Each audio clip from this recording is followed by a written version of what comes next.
And now a new moon in Taurus.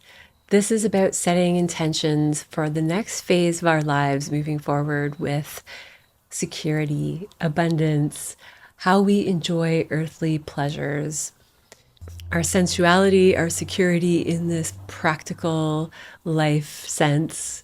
We have just let something go at the Scorpio full moon. For many, there was probably a realization of something that's been holding you back in your subconscious, whether that's a fear or a need to be in a power struggle, a need to dominate in order to feel secure. This is what can show up when we're talking about the Scorpio Taurus axis. The scorpionic underworld is sometimes the nitty gritty or the not so pretty of what we do to achieve Taurus success, values, and comfort. That is success to a Taurus. Are you enjoying beauty? Are you enjoying this earthly realm? And if not, what is it that's holding you back? What power struggles are you getting stuck in? What fear, what energy at that scorpionic subconscious level? This introduction is going to give you all of the details for all signs of the energy around this new moon, what to expect, how to set intentions, some of the supportive energy, and then we'll get into the sign by sign just to show you where in your life this is going to show up.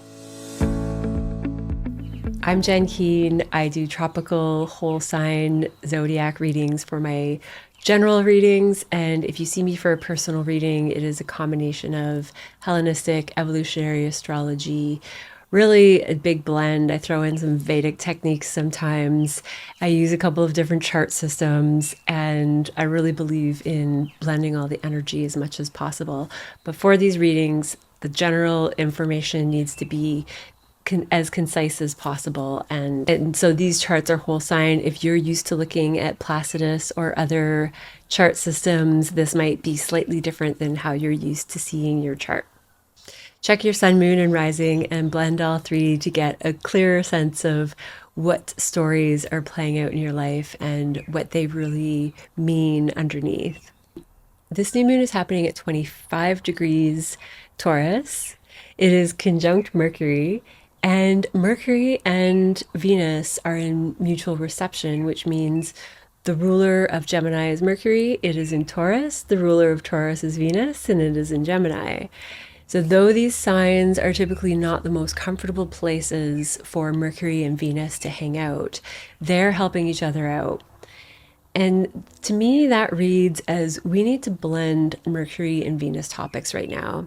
We need to think about our mindset. Does it align with our values? Does the media we take in and the media we create align with our values? Is it creating pleasure in this earthly realm? Or are we adding to that more scorpionic, dark side, friction, depth of the underworld? Or any other part of life? This is an energy where we're doing a value check-in, a reassessment of, are we thinking in alignment with our values? Are we speaking in alignment with our values? And everything else mercurial that could line up with that. When we are in alignment with our values, we feel more pleasure. We get to experience more of the earthly realm. We get to be in that Taurus energy of presence and receiving. Taurus is an earth feminine sign, and Taurus is really stable in its ability to attract abundance, in its ability to achieve wealth, security, and enjoy pleasure. This stability is like a magnet.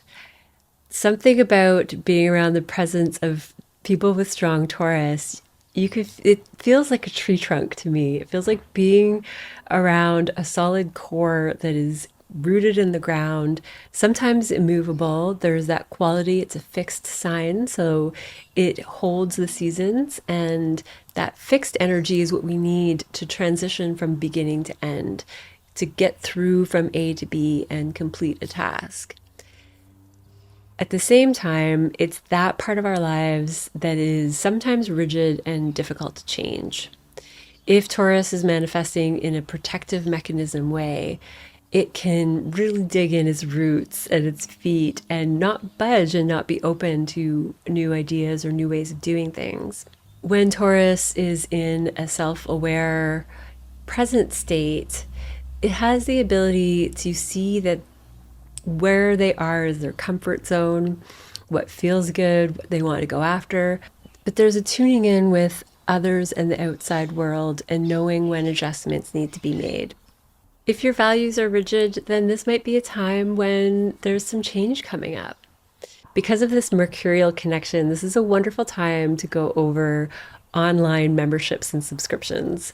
Have you signed up for things that you forgot about, that you don't use, that you don't need? This is a way to clean up our mercurial bills, which is online stuff, social media, apps. And when it comes to language, when it comes to our mind, the same rules apply to finances. Where are the energy leaks? Are there thought patterns that are draining your energy? Are there things that you're thinking about and talking about that are draining your energy? The ruler of this moon being Venus in Gemini, this is about when Gemini is at its best, it's curious and generating ideas. And Venus being here means that we're getting pleasure and enjoying conversations and gaining new ideas. But if it goes into the overindulgent side where there's gossip or other harmful ways of communicating that drain energy or just don't add value, then those are the things that are going to get under the microscope right now. And it's an opportunity to step forward in a different way with Mercurial and Taurus type energy. Chiron and Mars are also conjunct in Aries, and this blends well with these themes. This is about healing a wound of self-assertion, going after what we truly need. And this Chiron-Mars conjunction is in sextile with Venus. So this gives us another personal reset for changing our values and changing what we spend our money on, changing our sense of security and pleasure in the world. Venus is also the ruler of Libra, so potentially changes in relationships. Because this is a Taurus new moon, I still think values are going to be high on our minds and in conversation. Pluto has just gone retrograde May 6th, and Pluto retrogrades for about 5 to 6 months every year. So a good half of the year direct, half of the year retro. You can think about what happened around this period last year. From now until October, it went direct last year. What themes around your higher perspective are showing up again? How your psychology has an opportunity to change when you get a different perspective of what we're all moving towards in a humanitarian common goal way. When Pluto retrogrades, we are going through internal processing of releasing more of these scorpionic, plutonic topics. So they're not over, but they're here to help. Pluto is going to be in sextile as it retrogrades with the other outer planets. And by July, the end of July, they're all at an exact 4-degree sextile to each other, 4 of the outer planets, which is extremely supportive in how we're moving through things collectively. These are the interpersonal planets. This is how we relate to one another. This is less about our individual paths and our autonomy. What I think about with this energy at this time is, what are we all talking about? How are our conversations, our social media posts, how are these things all changing our psyche, giving us an opportunity to release old ways of thinking and old ways of working towards things in society? We're going to be resetting our intentions of what matters in a communal, global level. Pluto in Aquarius is that expansion of our consciousness. It is, and that's what becoming more conscious and present is all about. It's expanding our awareness. It's having a bird's eye view of the picture of our lives on Earth and less of an egocentric view of what this world means to each of us at an individual level. what does it mean for 8 billion people trying to make this all work together? And what commonalities can we pick out of how we're all operating right now, regardless of what country we're in, what governments we have, just what does it mean to be a human living in 2026 from a heart and soul perspective? There's a lot going on in the digital world, the in communication, of course, in the government, in politics. But what does that mean at a human soul level, not just individually, but how we're moving through this together? This is what is going to help us reset our values, reset what matters to us, reset what we enjoy about the material world. And it's going to come from these collective shared ideas, likely social media shares, things we see online, because these are the things that connect all of us together. These are the things that are the hive mind, and we all influence each other at the same time as we're talking about the same things online and working towards the same missions. So pay attention to what shows up in social media. Think about values, actions, mindset, mostly mindset and values. Are there energy leaks in actual finances? Are there energy leaks in social containers and world functioning containers? Are there energy leaks with how we manage our online lives? And where can we get more into the earthly presence of Taurus? Where can we get our tree trunk energy and root our feet into the ground and feel solid and secure no matter what's going on around us? What are the things we need to do in our lives? What are the mindsets and adjustments that we need to make?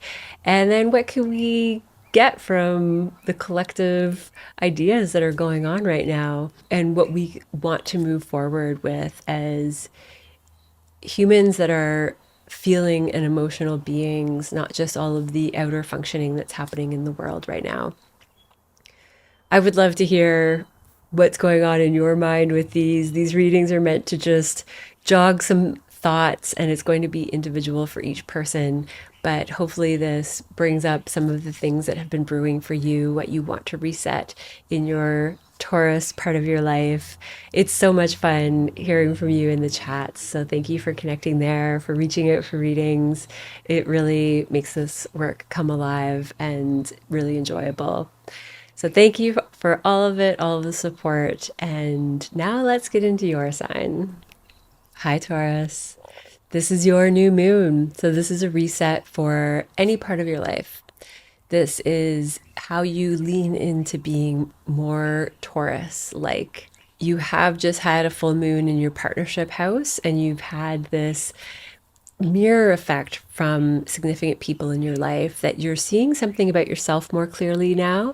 And this is a seeding moment at this new moon where you put a different foot forward.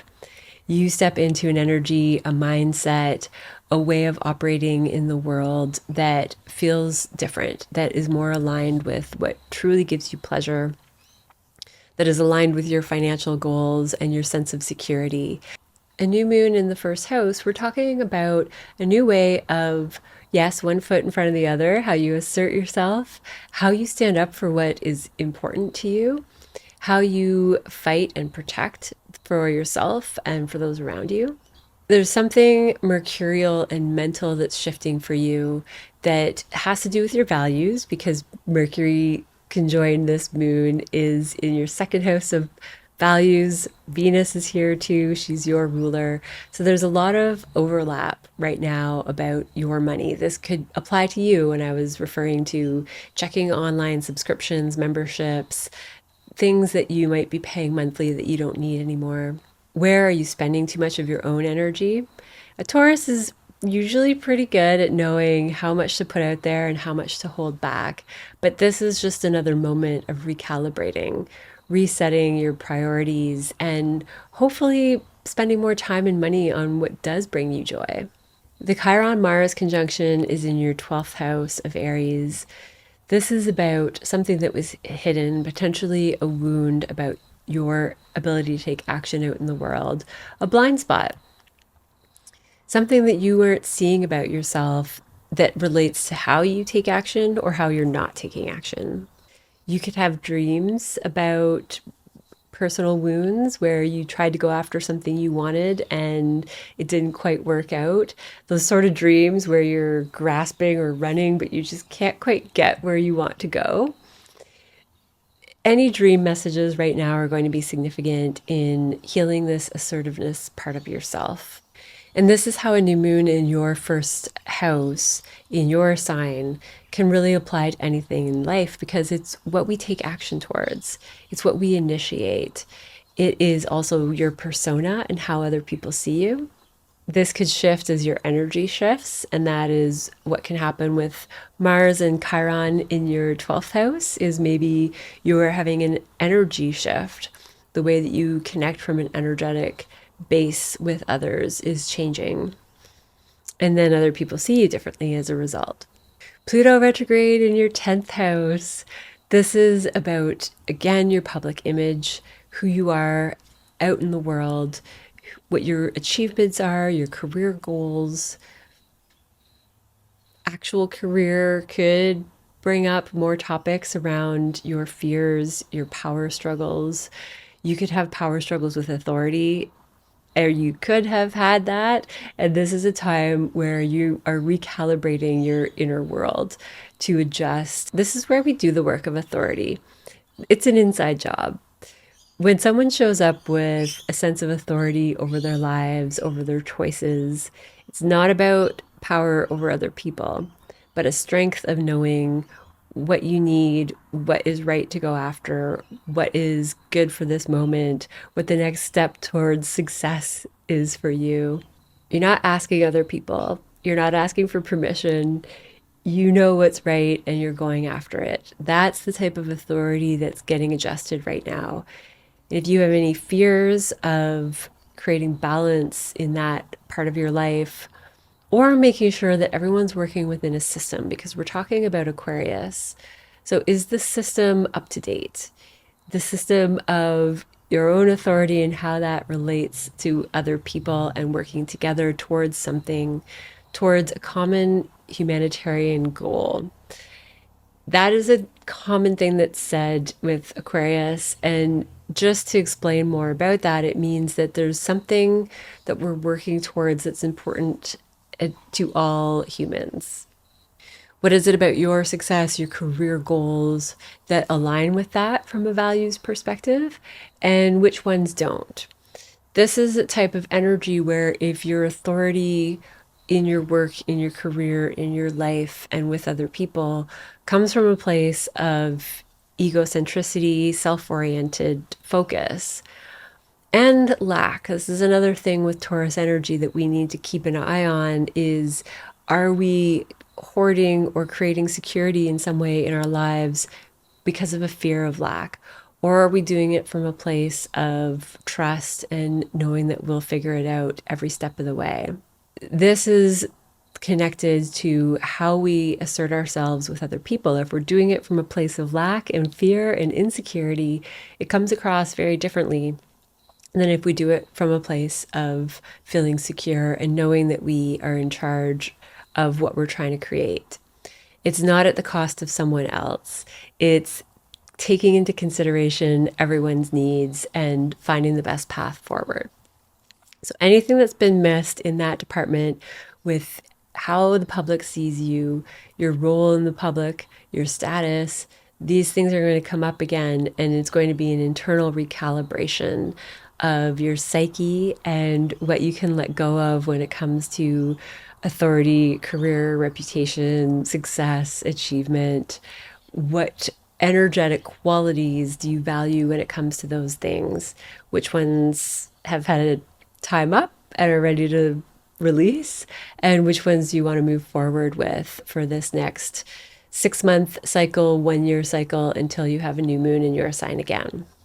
So in 6 months, you'll have a full moon in your sign, and that'll be a culminating point to what's starting right now.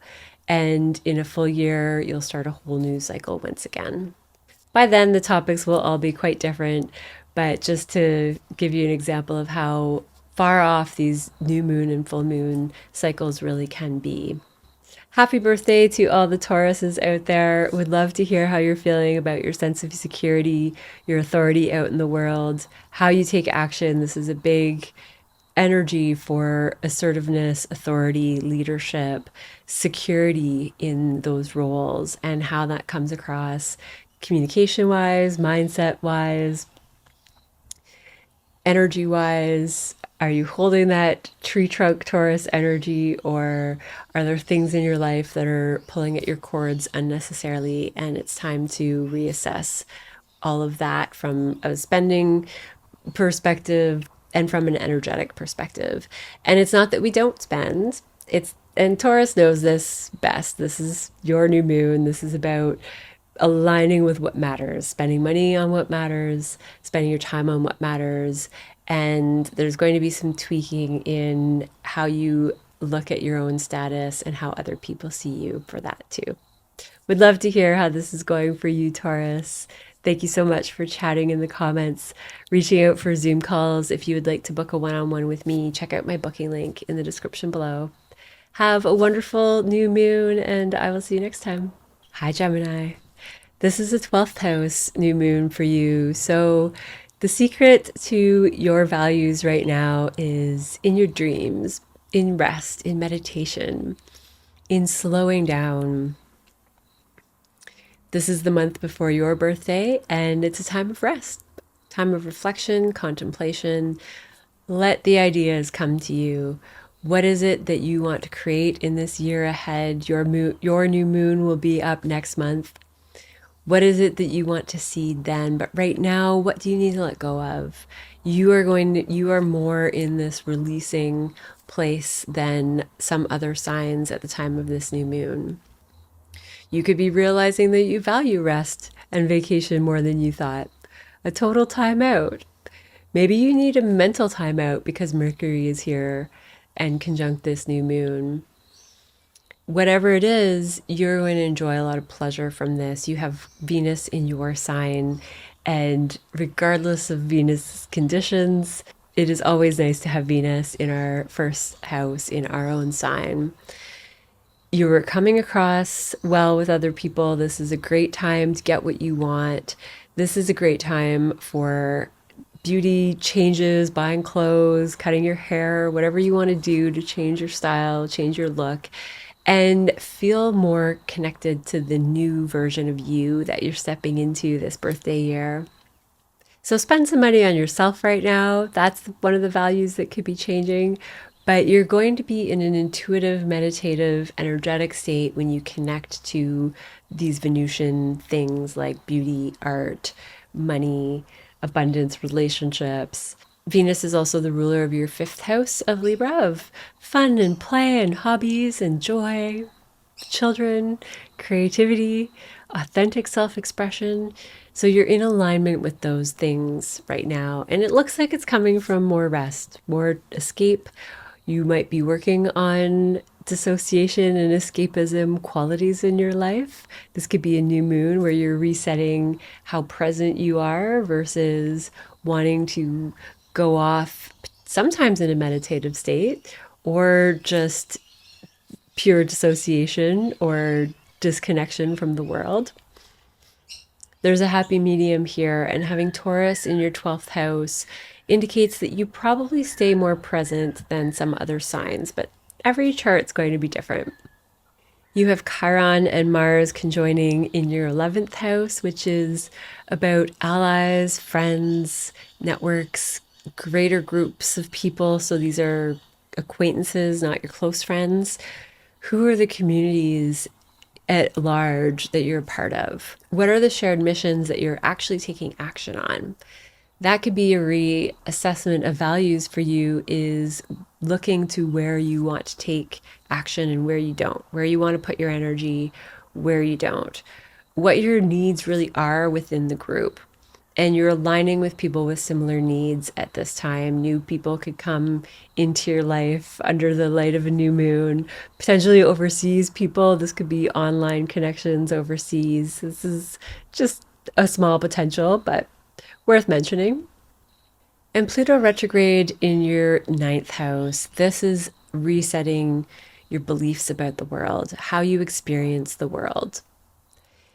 This is a time where if you've been expanding your beliefs and your experiences, there's a bit of a reality check of what this means at a psychological level. What does it truly mean? And what do you need to let go of to adopt a new belief system about the world? Our beliefs about how the world works are just a series of experiences. We experience something, our brain logs it as how the world works, and these things add up throughout life. So the more positive perspective you have on things that have happened to you, the more positive of belief about the world you're going to have. If you believe or you view your life as, and in some cases it truly is, but if there's been a lot of challenges, that becomes the belief about the world. It's not stuck in stone though. This Pluto retrograde is going to be about going back over from a bird's eye view. You're going to see the way that you've accumulated certain beliefs about yourself, about the world, about how we all function together or how we don't. And you're going to reset that over the next 5 to 6 months with this Pluto retrograde. And when Pluto goes direct again, then you're going to have a new take on which experiences you're taking with you as a belief about the world and which ones you're going to leave behind. Because this is a Taurus new moon, for you, I'm going to talk about Jupiter in your second house, which is a wonderful, abundant energy for Geminis. It's not always a hard, fast rule, though, that Jupiter brings expansion and luck and benefits. Sometimes expansion is expanding something we don't want more of. So if this is about money leaks for you, Jupiter in Cancer here could mean that there is a quality of spending too much money on emotional nurturing things.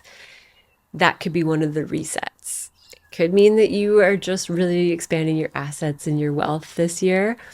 But wanted to address that because this is one of the caveats with Jupiter that we don't talk about often enough. The second house being the classic placement of Taurus, this is about your values. And Cancer is going to be your emotional values, your emotional security. What is it that you value about family, close, secure people in your life, people that feel close and add a sense of emotional security, people you can count on like family? Is there a quality of nurturing in the things you spend money on and your values? That's going to be high on your list. You want to have things in your life that add a sense of nurturing, because for Gemini risings and sun and moon, this is going to apply to you too. The second house in Cancer means that you need to feel emotionally safe and nurtured and connected. And that has to come from ourselves sometimes. This could tie into the 12th house new moon of needing more rest to feel nurtured. We can't always do that, depending on what our lives entail and all the demands. But even if it's 10 seconds of meditation time or just time to yourself, you can make it count by going into a restful, safe, and nurtured place. And that's the thing that I see when we have all of this mercurial energy and the new moon and the new moon conjunct Mercury, is that in our 10-second breaks during the day, can we go and recalibrate our energy into a place of calm, secure appreciation for whatever is going on that day?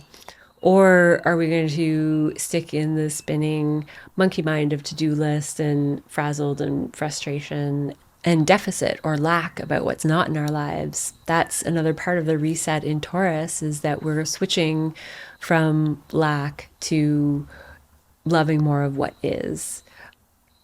Simplifying life moment to moment, simplifying our mind, simplifying our spending, and finding pleasure in the simplicity, finding pleasure in being able to go outside and breathe in air and look at the sky.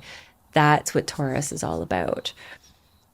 It likes fancy comforts too, but that's not what we need to feel secure in the world. Gemini, I would love to hear how this is feeling for you. Are you thinking a lot about assets energetically and financially right now? Are you recalibrating your values? Is it exhausting you and making you want to rest? If you are tired, it is meant to be, because that's what happens when we're completing a solar return cycle and the sun is in our 12th house. So remember that for Taurus season for you, Gemini. You always might feel a bit tired, and take a time out if you can. Thank you so much for supporting these videos, chatting with me in the comments. It really means so much, and so much fun to see you for Zoom calls. If you would like a one-on-one with me, check out my booking link in the description below. Have a wonderful new moon, and I will see you next time. Hi, Cancer. This is an 11th house new moon for you. This is a brand new beginning when it comes to your communities, your networks, the people who are here to support you in life, the people that you walk alongside with, that you learn from, that you have shared missions with. And this can really apply to anything. This can be business contacts, this can be an audience, friends and community within a town, within an organization that you're part of. These come and go throughout life. They are here and designed to be with us for a certain period of time. These are the people we grow with and expand with and maybe work towards something with. But they go through changes. They go through a natural evolutionary process as we change, as our missions change, and in this case, as your values change. It could be that you are getting clues from communities and people around you as to what you want to prioritize in life. It could be through groups and communities that you see that there are certain qualities you want to carry on with, and there are other ones that you don't. So if you're noticing any sort of stress or irritation or just anything standing out at all with the groups that you're a part of, think about this. They're helping you reset something to do with values, your self-worth within a group. Do you feel connected? Do you feel like people need you? Do you feel like you are an important part of the system?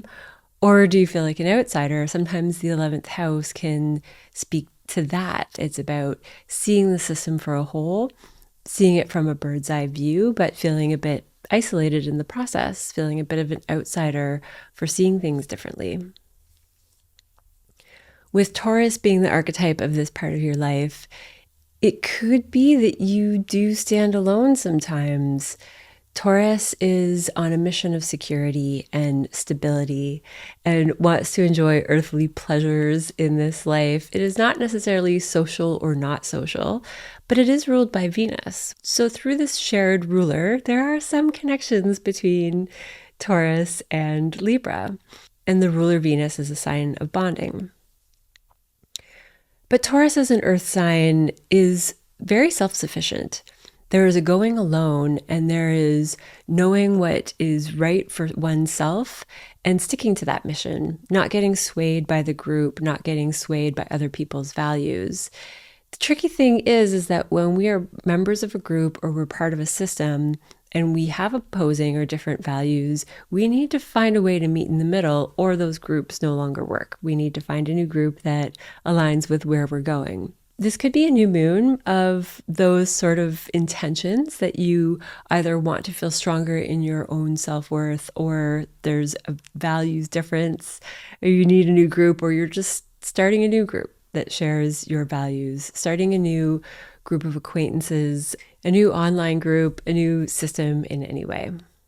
Venus, the ruler of this new moon, is in your 12th house, and that can add a layer of unseen realm, unseen information, something going on behind the scenes, or the closure and the dissolving of groups or connections. An old way of operating in a system, or an old way of valuing a system, could be another way that this comes up. If you placed a high amount of value and let the groups and communities around you dictate your self-worth, in any way, in any capacity, even the smallest bit, there's a recalibration happening at this moon where you're taking your value back. It doesn't matter what other people do. It doesn't matter if the system works or fails. It doesn't matter if the mission follows through. Of course, we want to see our goals succeed, but there's a trust in the process that's unfolding. That's another quality of Venus in the 12th house. Venus being the ruler of your 4th house and your 11th house, where this new moon is, brings more layers of trust, rest, security in home and in heart because of this co-rulership with the 4th house for you, which is the house of Cancer. This is where you feel emotionally nourished and secure, and Taurus is where you feel financially nourished and secure. It could be that sources of income from groups and communities are shifting right now, or your intention is to change that. Chiron and Mars are conjunct in your 10th house. This is about career goals being seen, public image. There could be a moment of reopening a wound around success and your public image and achievement and what that means to you. If something like this happens, remember that this is about activating so that you can tend to an old wound that is perhaps no longer relevant right now. Anything that's holding you back from your career goals and being out in the public, achieving success. The 10th house is also about our authority in the world. Do we feel a sense of authority over our lives and our ability to accomplish what we want in life? Are your belief systems telling you that you can't do something? Or are they telling you that you can do something and they're skipping some steps? You have Jupiter in your 1st house, and Jupiter is about our belief systems. It's about expansion, it's about healing, it's about growth, but part of that when it comes to Jupiter topics is looking at our belief systems and where they're serving us and where they're not. When we have a Chiron wound somewhere, there's a belief system that is wounded, and when we have a Chiron wound somewhere, it is attached to a memory, attached to a belief about what happened in the past. When we have activations to Chiron, it's an opportunity to look at that differently, to nurture that wound, and to move forward in a way that that wound serves us. So for you, back to this 10th house means that there's other people you can reach along your path to success, that you're going to help in the process because they have a similar insecurity, they have a similar fear of success, a fear of being seen, a fear of taking authority over their lives. And it's not doing things with ease that helps us and helps other people.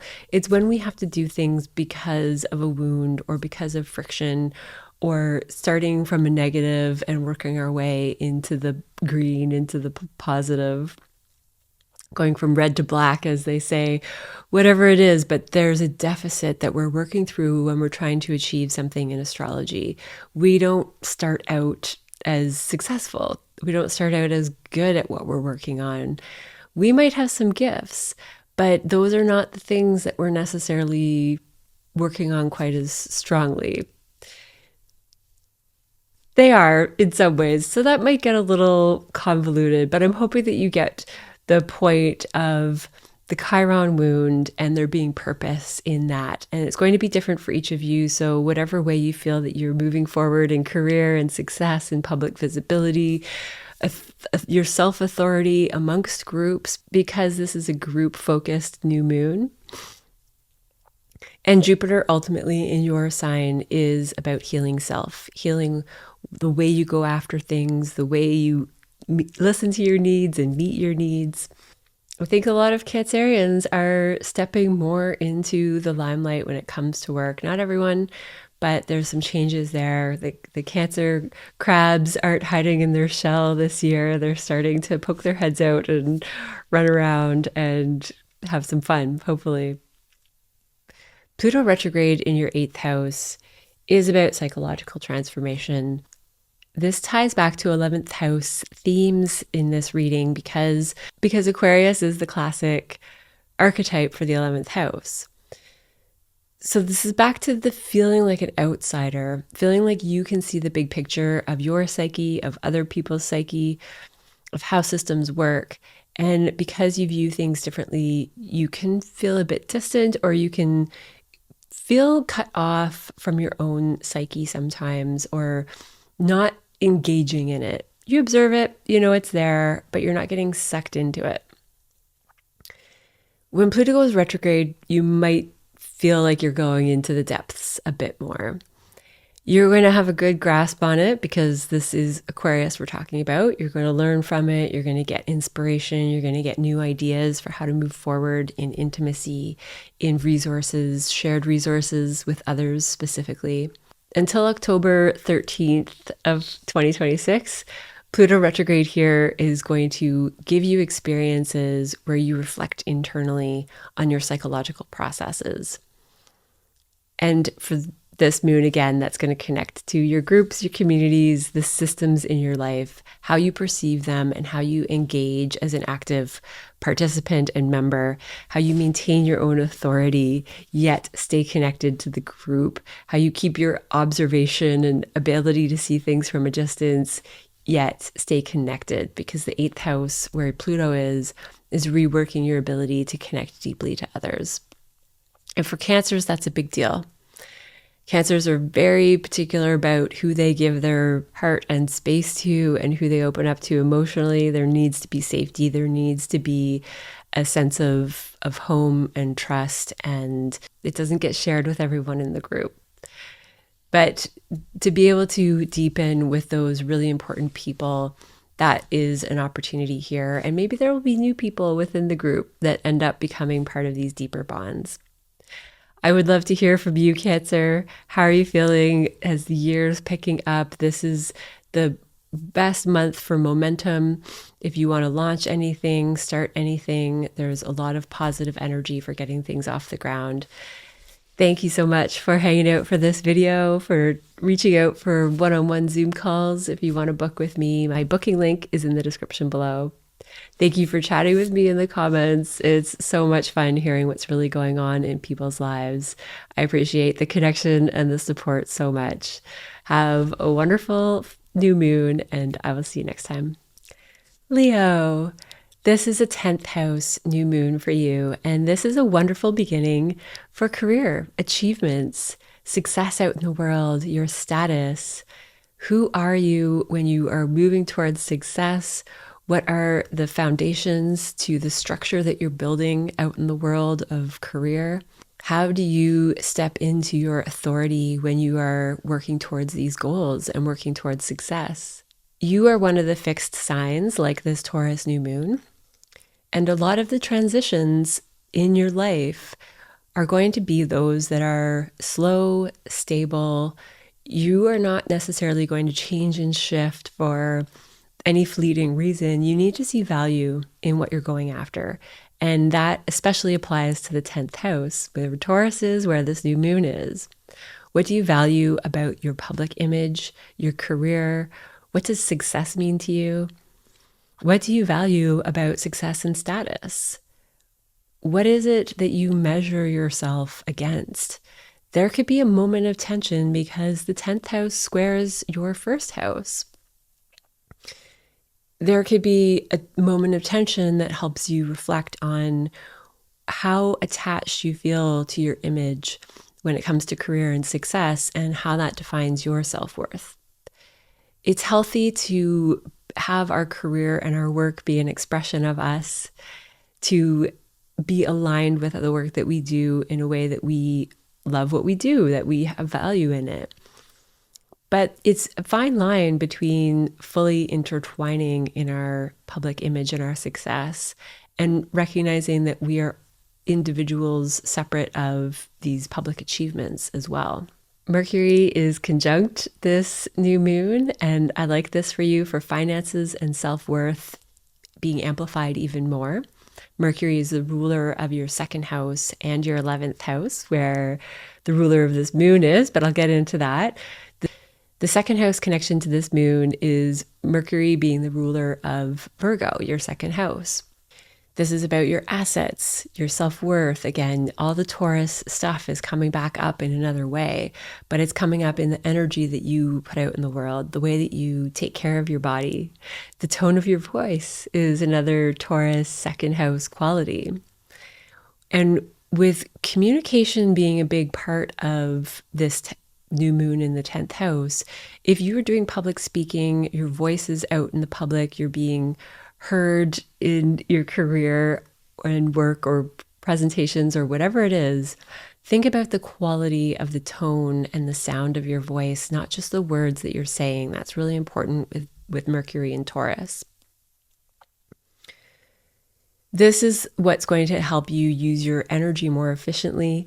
What you eat matters right now, what you put into your body. Think of everything as energy. What we put in is the energy that we then have access to. I always think about what I eat. It's not about how I feel the day that I eat it. It's about how I feel the day after. It's about how I feel when I wake up in the morning, after I've had a day of quality food, the right amount of food, or after I've had a day where I've needed to increase caloric intake and sugary foods and things that are harder for my body to digest. Sometimes that's needed, but the next day can feel a bit sluggish as I'm recalibrating my energy stores. So this is just a time to consider these things, and I think that's already going to be on your mind. Venus, the ruler of this moon, is in your 11th house, and this makes your communities and networks, your audience, your allies, the people who are here to support you, these are coming into focus. And again, what do you value and how do you derive pleasure from being out in community and having connection? Do you feel supported by the people around you? Do you feel supported by the ideas of the people around you? It's important for you to be able to generate ideas with people that you are spending time with. This could be online communities. This could be a new moment for social media, whether it's media that you're taking in and getting new ideas, or you are starting a new social media platform, a new way of posting, a new way of putting material out in the world, a new way of advertising. And for some Leos, it could be a new way of presenting yourself. You have a new artistic flair for how you're going to show yourself, how you're going to show your material, how you're going to present your work, how you're going to market your work. And this isn't about work for everyone. This is just about public image, any kind of success and achievement that you're going after, any type of situation in life where you need to show up and be sovereign in your own authority. This isn't about bullying or dominating in any way. Taurus can do that in its more protective mechanism when it's not in a confident, self-aware, neutral stance.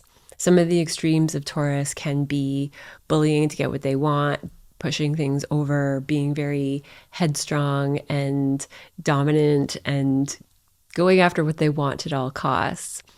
But in its healthiest expression, there's a gentleness. It's ruled by Venus. There's beauty and softness and that feminine receiving quality of knowing that what you want, what you need out of work is going to come to you. You don't have to go after it like a shark or a bull.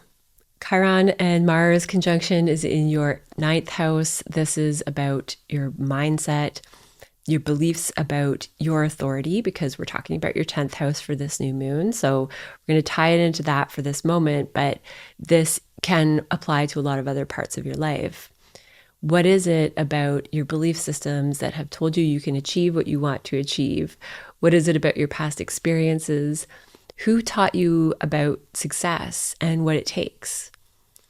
Who taught you about failure? Who taught you about being seen and what that means, what it means to be seen in the public? These are the messages that we need to rework as we develop our own beliefs about the world. And this comes from both being in your authority and your strength of knowing who you are, what you value, what's possible, and then retraining your beliefs through experiences, through tiny experiences. Every little thing we do that gives feedback that what we put out in the world works, it comes back to us. We may not achieve things in the manner and in the timeline and in the path that we think we're going to, but eventually our efforts pay off. This is Chiron and Mars in your 9th house because this is about how you go after what you need. This is about how you assert yourself. Pluto in the 7th house, retrograde until October 13th.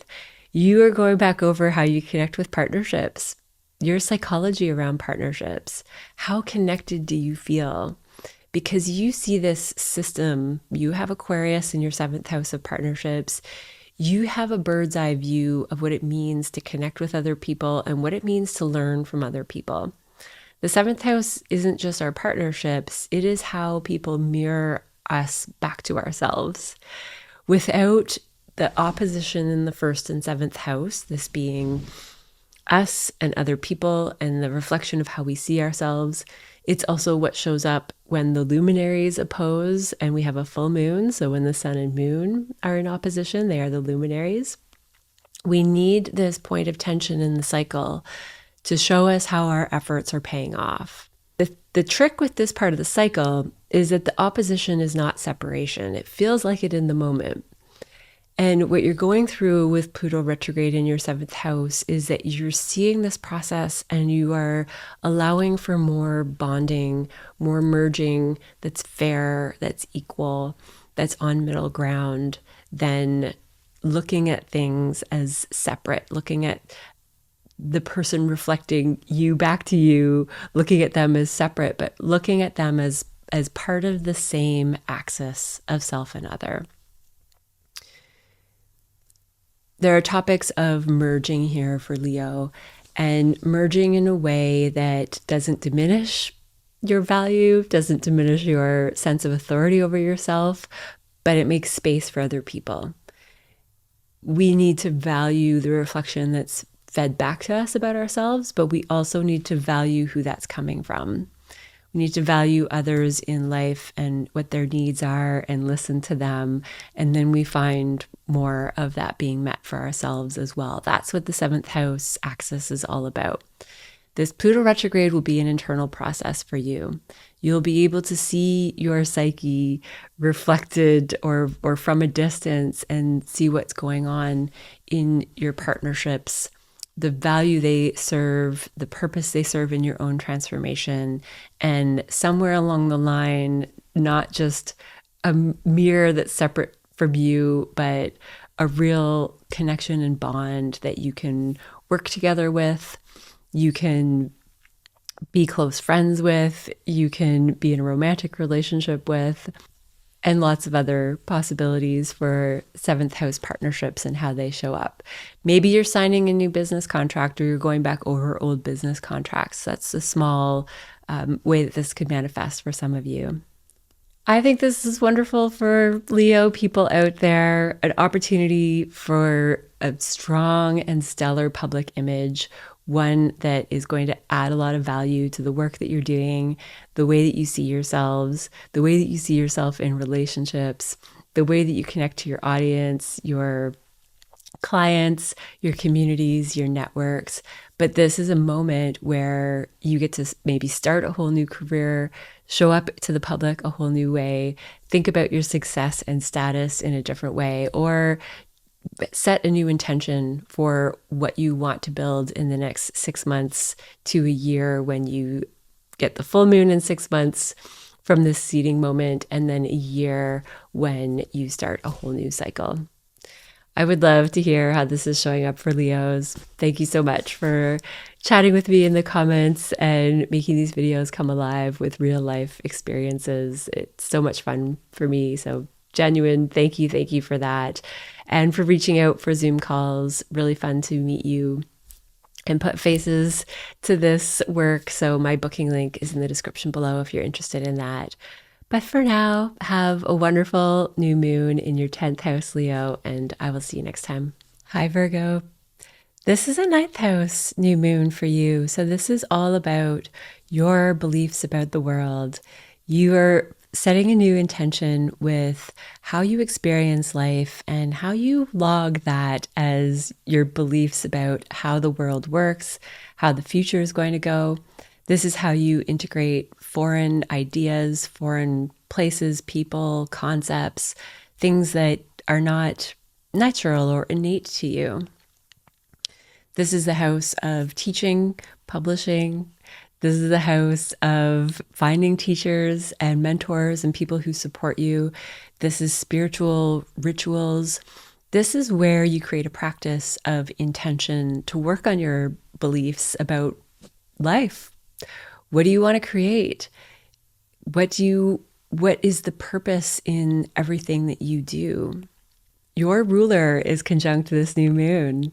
This is an extra oomph and push to start something brand new related to you. So this makes this belief system even more important with what you're capable of, what you're capable of taking action towards, moving towards. What do you believe about yourself? Who taught you who you are? If it came from the outside world, you have the choice of how you interpret that information. And there could be some things up for reinterpretation at the time of this new moon. The ruler of this new moon is Venus. She is in your 10th house. This is wonderful energy for career, public image, being seen in a wonderful light, being seen as someone who is secure, has value, has stability. This is the type of leadership and authority and authenticity that people follow. This is the type of energy that works towards success and achievement in a really strong and stable way, because you know what you're working towards has value. You know that there's an element of pleasure that's possible here too, of enjoyment from the career that you're working towards, the status and public image that you embody if it's not career related. Everyone has a public image. Everyone has a way of viewing status and success. So this doesn't always have to refer to career. It's an easy place to talk about success and working towards achievement. But there could be something else in your life that maybe you don't consider career, but it is something that anything that you're working on, anything that provides structure and framework for your life. So with the ruler of Taurus in your 10th house, it gives those qualities. It gives Libra qualities where you are merging with another. You value as a presenter, as whatever work you're doing. It comes from the nuance of listening to other people when Venus is also the ruler of Libra. There's balance and harmony in knowing what other people need. This is a time when Venus is traveling this part of your chart where you can add those qualities of both Taurus, strong, stable, dependable, high value, pleasure. Where is the joy in this work that you're doing, in your image, in building a strong foundation, structure? Where is the relational connection? How does it matter to other people? There's a lot that can be combined right now. And for you, without these transits, Gemini is the archetype of your 10th house. This is about being seen for lots of different concepts, ideas, very versatile. So adding Venus here right now by transit, and Uranus is here as well. There's a whole other video just on Uranus. So if you want to check that out, there will be more detail there. I will link it below. But for now, I just want to emphasize this Venus transit in that you're getting a dose of what otherwise is superficial and can be chit-chatty with Gemini, or not grounded and rooted in purpose. There's just a lot of energy and information that doesn't really have a clear funnel. But when you have a new moon in your 9th house, you have Venus in your 10th house, the ruler of your 2nd house and your 9th house, Taurus and Libra, we're pulling in all of those qualities. So you have this moment of recalibrating your way of going out in the world and achieving what you want. And just to bring it back to this new moon, it's coming from the mindset shift in Taurus, which is a tiny bit. Taurus doesn't change a whole lot. You have a fixed sign in your 9th house. It's stable. It's steady. You've learned some solid lessons in past lives in your ninth house, and now you're moving forward from this place of certainty of what's valuable and what's not. But this new moon is about tweaking a little bit more as far as the way that you use your mind, the way that you communicate, the way that you listen to others, and add purpose to the knowledge that you're sharing because it means something to someone else, not just to you. There's a beautification that's happening now, so you're putting things in a lovely package to present and to share. But it has meaning. You could be teaching something, you could be publishing. I could see that for a lot of you because of the connection with Mercury here in your ninth house. Chiron and Mars are starting a whole new cycle, conjoining in your eighth house. This is at the very same time as all of this lovely new moon stuff in your mindset. This is pulling out some shadow stuff. This is pulling out the underworld. It's pulling out your fears of self, your fears of being seen. This is where you could have situations activate so that you want to change your mindset, is that you're facing fears about self, about going after what you want. You're facing subconscious patterns about not being able to follow through, to finish what you want. But that's a topic that's strong in Aries energy, is that we can initiate all these wonderful ideas, but the follow through is really important, the completion. But guaranteed, when Mars conjoins Chiron at 28 degrees in your eighth house, this is a seeding moment of a new cycle. Chiron's going to move on soon to Taurus. So this is the last little bit of work. Well, it's never the last, but this is the last of something that you've been working on with a longer journey of Chiron in your eighth house. If you've been working on wounds from the past, you can really start to see the purpose in that. And that ties into this ninth house new moon.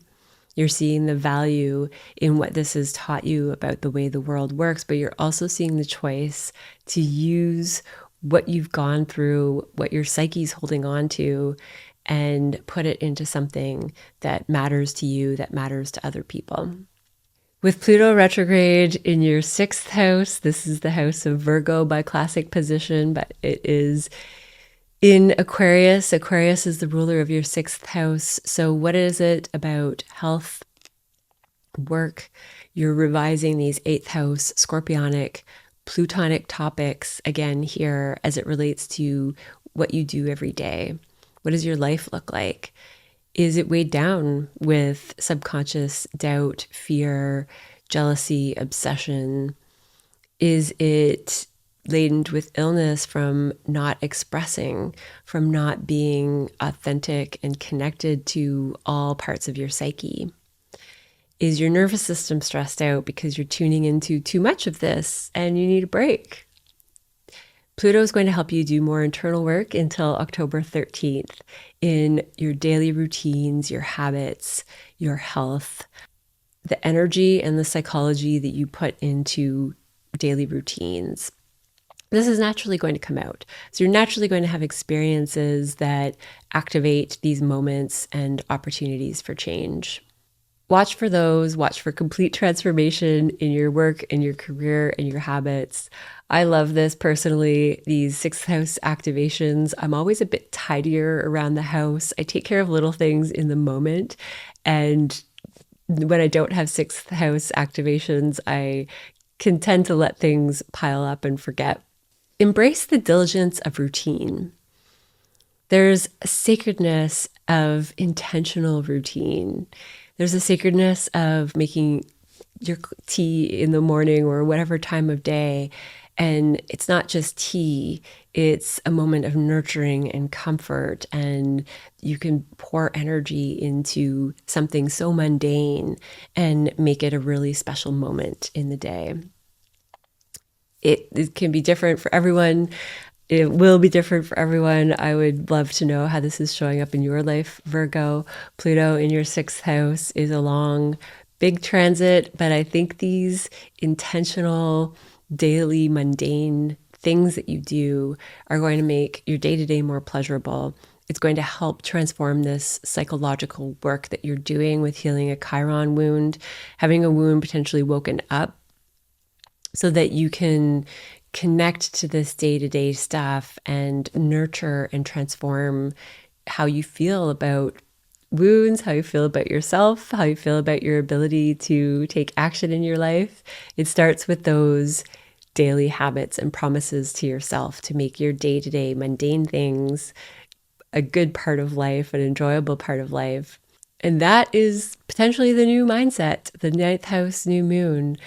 What are your beliefs about your life now? What are the intentions you're setting for that moving forward? What are you releasing out into the world as far as publishing, teaching? Maybe you're finding a new teacher yourself. It's so much fun hearing the real examples in the comments. Thank you for chatting with me there, for making these videos come alive, for reaching out for one-on-one Zoom calls. My booking link is in the description below. Have a wonderful new moon, and I will see you next time. Hi, Libra. This is an 8th house new moon for you. So this is all about merging resources, psychological transformation, complete reversals, death, birth, rebirth. This is the phoenix rising from the ashes. This is also the underworld. This is a brand new beginning with how you manage your own psyche. And it's through our own psychological transformation that we bond more deeply with others. This could be a time where you generate a new source of support from another person. Mercury conjoined this new moon is the ruler of your 9th house and the ruler of your 12th house. This could represent overseas, foreign places, faraway places, retreat, rest, an opportunity to dissolve an old psychological pattern that is ready to go.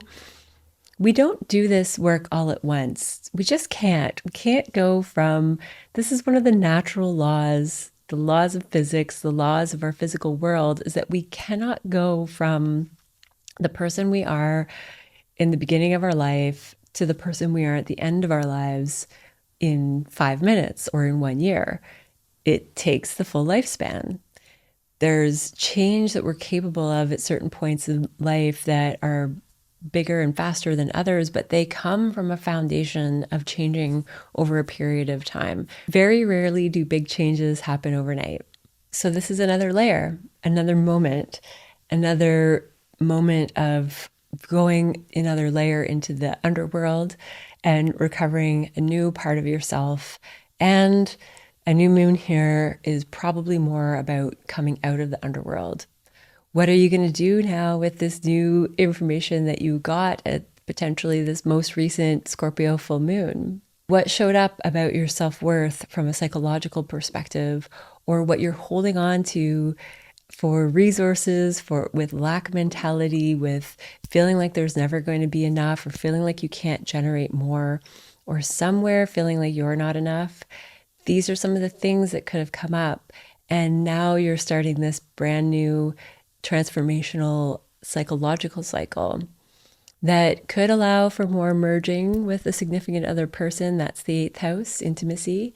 It could mean setting values in something taboo. The 8th house is that which society wants to hide.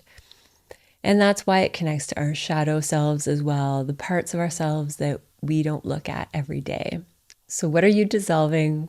What belief systems are changing because Mercury rules your 9th house as well? Potentially this is writing. Maybe this is writing, publishing, speaking for some of you. You could be talking about some of these topics. Maybe some of you are in counseling and transformational work of some kind. You could be working in industries where you're working on resources with other people, or you're working in a field that is generally a bit of the underworld of the world. Lots of ways that this could show up in the physical life, but I hope you're getting the sense here of the type of energy that's coming up. This is a Scorpio season for you, even though this is a Taurus new moon. It's in the 8th house where we're talking about Scorpio plutonic topics.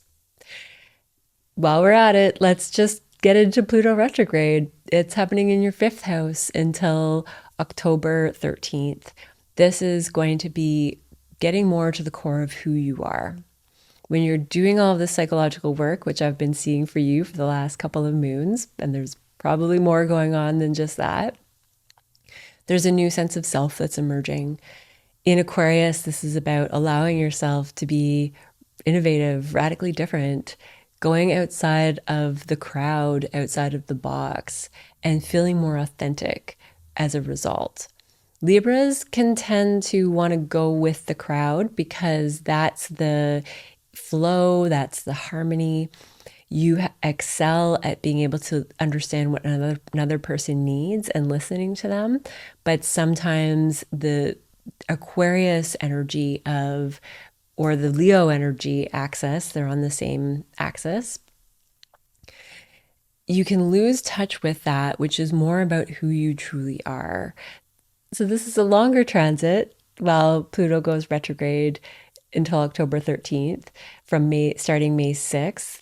You might start to feel some of this already. What makes you feel liberated to be truly you? This could have to do with children or hobbies or romance or dating. If this is part of your life, that's some of the ways that this energy could show up. But ultimately, a Pluto in Aquarius journey for you is going to be about getting in touch with that radically different part of yourself. That part of yourself is just a bit outside of the crowd, going off on something that really matters to you, and it doesn't matter as much if it matters to other people. The ruler of this new moon, Venus, is in your 9th house in Gemini.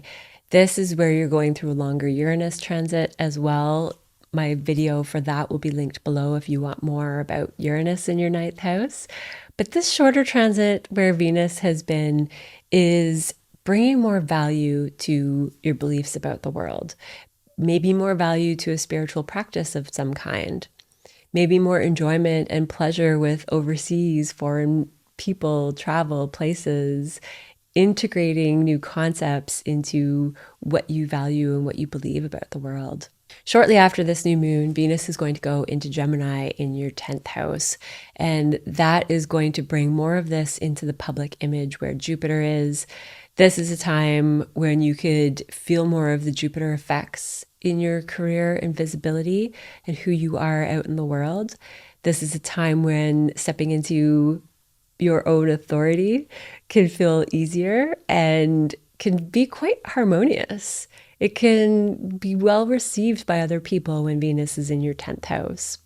If you are someone who's working with 8th house topics, like the underworld, psychology, counseling, anything taboo, taxes, resources, this is a time where you could be more seen for that work. Or you are reaching a new achievement, a level of success that you've been working towards, you're creating a new foundation. So whatever it is that you're going through at this new moon, it's not just right now. This is a really important seed planting moment of how 8th house topics, psychology, transformation is going to feed potentially for the rest of the year, the rest of your life. This seeding moment will come into the full moon of seeing what really the results are from right now, 6 months from now. And then you will recalibrate for 6 months, and then you'll start a whole new cycle in this part of your life again. But the 8th house is really going to be a much longer story for you because of Pluto in your 5th house. So the psychological transformation is going to carry on with self in waves, of course, depending on your personal chart and depending on transits. We will have some peaks of this Pluto work later in July that I will talk about in another video. One more thing is Mars Chiron conjunction in your 7th house of partnerships. This could be a moment where you feel like you're cutting open an old wound again as it relates to other people, as it relates to how other people feed back who you are. That Libra Aries axis of yours of being seen, hearing, being understood, listening, finding that happy medium somewhere along the line. Whatever wound has fueled your attention to another your prioritization to another person, your prioritization to another person's needs over your own, because we're talking about Aries in the 7th house. This is just recalibration again. So you're pulling back. You are not completely disregarding other people, but you're seeing maybe where a wound is in another, and that's helping you find one in yourself that allows you to take up more space, that allows you to be different because of Pluto and Aquarius, that allows you to transform your psychology around who you think you are and where on the line you should be, how you should be presenting yourself, how much of yourself you should be showing, how much space you should be taking up. These are the psychological changes. These are the mindset changes that could be happening. And it looks like over the months to come, it's going to really benefit your career, your visibility, and how people see you. But right now, it looks like a lot of internal work for Libras. It certainly could show up in finances, in resources, in intimacy, in merging with other people. But underneath all of that, you're going to be doing a lot of internal, personal, psychological reflection as well. But you let me know, Libra. I would love to hear how this is showing up for you. It's so much fun chatting with you in the comments. Thank you for being there, for hanging out here, for supporting this video in all the ways with likes and subs. It really means a lot. Have a wonderful new moon. If you would like to book a one-on-one with me, my link is in the description below. Also, so much fun meeting people over video. So thanks for joining me there, and I will see you next time. Hi, Scorpio. This is a 7th house new moon for you. This is all about partnerships. This could be a new partnership coming into your life. This could be new intentions with how you want your partnerships to go forward from here. Mercury is conjoined this new moon, and it is also the ruler of your 11th house and your 8th house. So you could meet someone in a group of people. You could have a partner introduce you to a new community. There's some kind of connection with your community, your audience, the way that you expand your world with people who are here to support you. Acquaintances, distant friends could be part of the 11th house. Our close friends are in the 3rd house or the 7th house. The ruler of this moon is Venus, and she is in your 8th house. This is about intimacy. This is about what pleasure you get from deep bonds. Your psychological work as it relates to another person, shared resources. This could be renegotiation of how you divide assets with a partner, because you have Taurus in your 7th house. So values and assets and worth and money and energy is always going to be tied into other people for you. It is for most people in the world. But for you, your lessons, your recalibration, it's going to come from the values you have with other people, the shared values, the not shared values, the way that other people reflect back who you are and whether or not you're aligning with what matters to you. This does have strong themes of money and worth and financial management for Scorpios. Speaking of which, Jupiter is the ruler of your 2nd house, which is where we look to for these topics of value, money, assets. And Jupiter is in your 9th house, where you're working on your beliefs. You might be working on foreign concepts, foreign projects that are adding to your value and self-worth. You might be traveling to different places, and that's helping teach you more about yourself and who you are and what matters to you. Jupiter has just gone through a sextile with the sun, and it's wide right now at the time of this new moon, but still relevant for you because of the connection to the 2nd house, which is Taurus topics and values and assets. So you could have gone through a really positive moment of change, of maybe teaching, maybe merging ideas and getting a new belief system about the world from a significant partner or partnership. This is an interesting placement for Chiron in the 6th house. This Chiron Mars conjunction is happening for you in the 6th house of routines, health, work, habits. What do you do on a day-to-day basis? What does your mundane life look like? Are you of service to yourself and others? Because you have Aries in this part of your chart, And this is where the Mars Chiron conjunction is happening. This is about a wound connected to your ability to initiate your own life, your daily life, your day-to-day tasks. What do they look like? Are they run by another person? Most likely they're run by you, they're dictated by you because of Aries in the 6th house, but you might face some adversary or conflict because of that.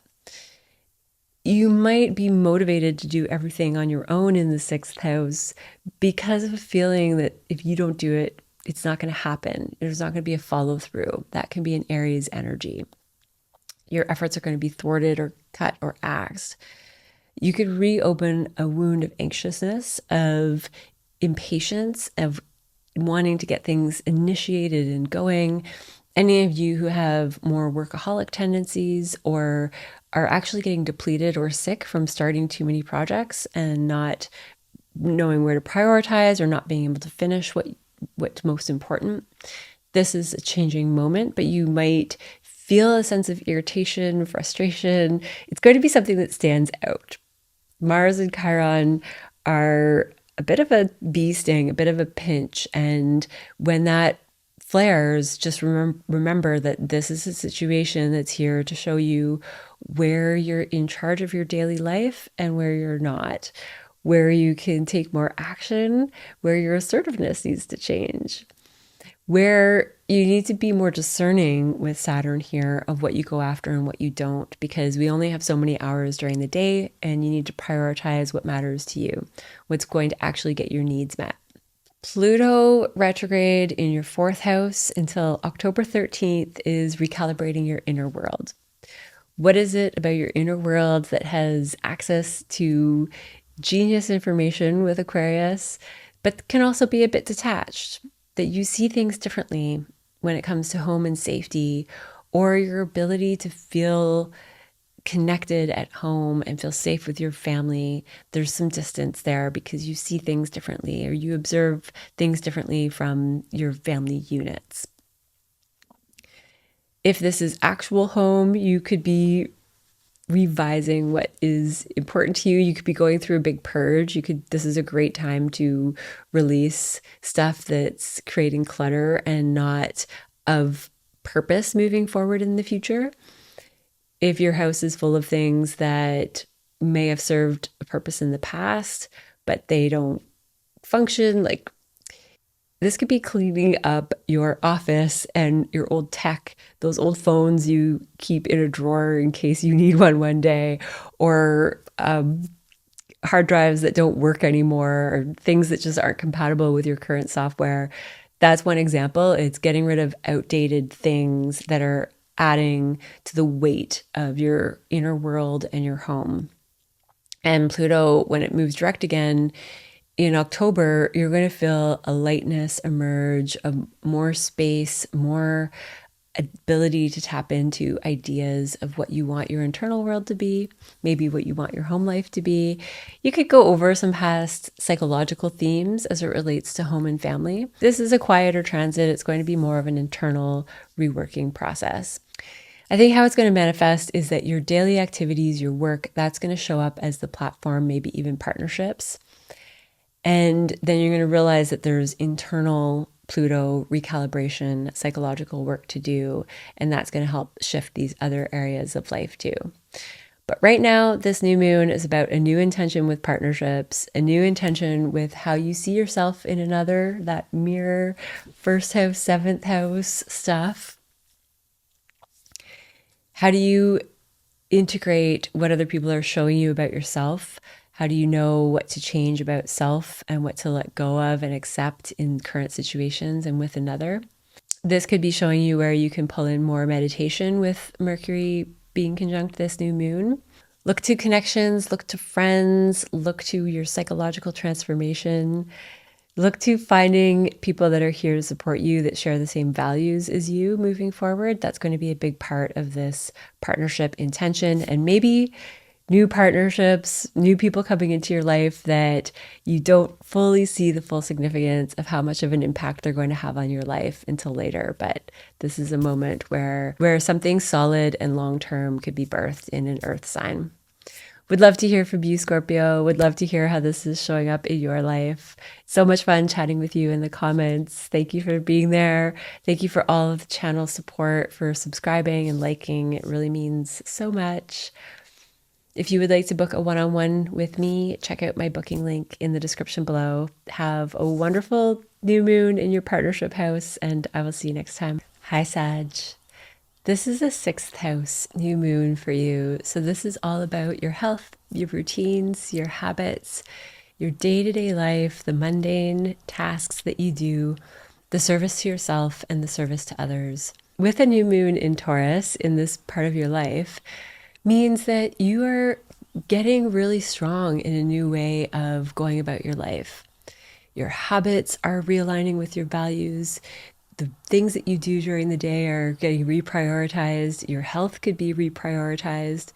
This is a time where you might start a new journey on anything Taurus related, thyroid gland, vocal cords, anything to do with the neck and throat, the tone of your voice. If you are getting any disruptions in this physical part of your body, it means that you're energetically recalibrating. So a throat cold, those sort of things, you lose your voice. That's a moment where you're getting asked to do a reset of the throat chakra energy. When it comes to the energy of Taurus, though, we are talking about stamina that gets you to the finish line. This is wonderful energy to have in a part of your life that has to do with the day-to-day work that you do. It means you're able to stay on task. You're able to lock down healthy routines. This is a recalibration moment. Conjunct Mercury, this has to do with partnerships. This also has to do with 10th house. The 6th and 10th house are big houses to do with career. You could have a career partner come into the picture and be part of the story. Everything's going to come down to, is your routine healthy? Is your routine efficient enough? Does it work for you? Does it align with your values? You might need to take more time away. Maybe that's what you realized at the Scorpio full moon that was in your 12th house, was that you need more rest. You need to recharge. Someone new could come into the business picture that allows you to just do that, take more rest. If we tie it back to Mercury as it rules communication, thoughts, ideas, this is resetting the communication that you do throughout the day. You could be getting a great new idea about health and how you want to operate your business, the kind of work that you want to get done. This is the energy where new work could come in, new contracts, new daily things that fill up your time. Pluto is retrograding in your 3rd house. This is a communication house, but for you, you have Aquarius here. This brings more topics of Mercury. This connects to more topics of Mercury again, though, and you're revising what the psychology is around your ability to stand out from the crowd, to say things that are revolutionary, breaking the mold, that are different. How do you handle feeling different? What is your psychology around that? Have you suppressed the ability to stand out and be different? Have you swapped that out for following the rules? It's going to be different for everyone based on personal charts, but there's a strong element of resetting your mindset, changing your vocabulary. For you, it's very daily stuff, daily mind. What is going on in the wheel of your mind on a day-to-day basis? Are you getting enough rest to generate genius ideas? Are you staying too busy? Are the things that you're filling up your busyness with, are they of purpose? Do they have value? Chiron and Mars conjunction is happening in your 5th house. The themes of this new moon in Taurus are going to have a connection to how authentic do you feel? How free do you feel to assert yourself? If you have had illness from repression of self, from not being able to feel like you can be free, like you can be you, like you could get your needs met, then this is a moment where you're recalibrating that, you're budding a new beginning of having more energy to yourself, getting a sense of freedom, which can be Pluto in Aquarius.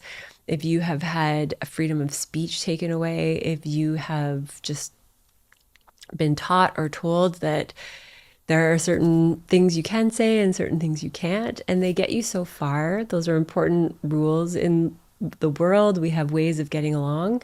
But if it pushes to the point of suppressing yourself and not feeling like you're operating in a true identity, then you can get sick. You might not have enough energy for all of your sixth house tasks and routines.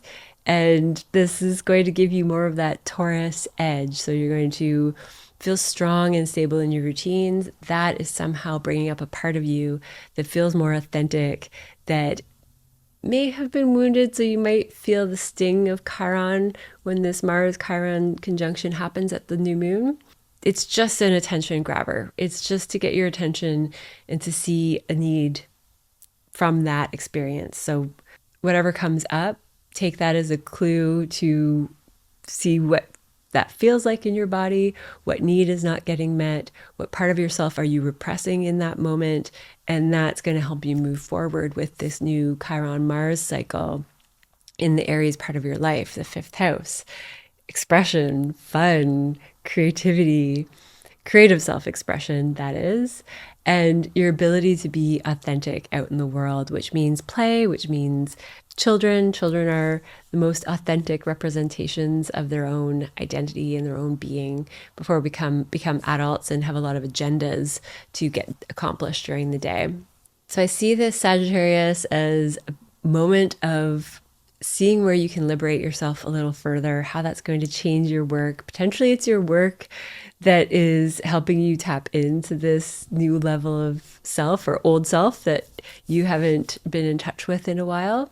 That part of you that feels free, that feels passionate, motivated, wanting to go after what you want, knowing that you can achieve it.